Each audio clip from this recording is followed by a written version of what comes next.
na siya kay duha ra may entity ang iya sa Dios at ang iya sa yawa.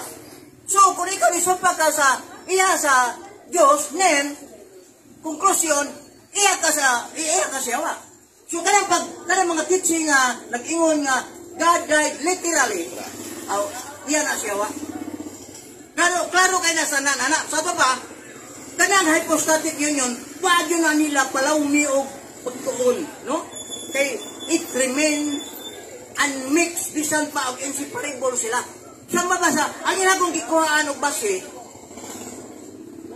bao nga sa diyang namatay si Kristo, iuban ang iyang pagka-Diyos, which is heretical. Kaya ang hypostatic union, meaning, maangihan duha ka kinaiya, gisunod sa usa ka sudlanan, kumbisel o baso ba.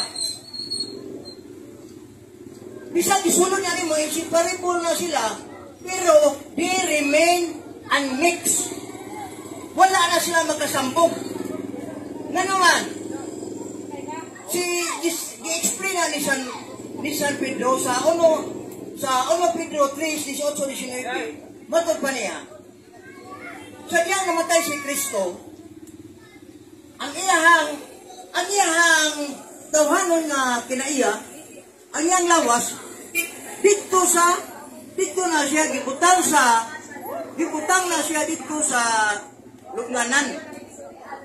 Pero ang sa iyang kahimtang nga espirituhanon o sa iyang pagka-Diyos, wala siya maupan dito, kundi diyan man ang iyang pagka-Diyos.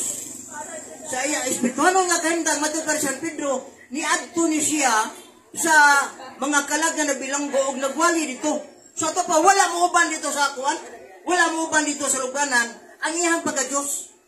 Klaro kayo na, sa ito pa, karang hypostatic union, nga bisan si Kristo, sa iyang duha ka kinaya, ang iyang pagka-Diyos at ang iyang pagkatao, inseparable, but it remain unmixed. Sama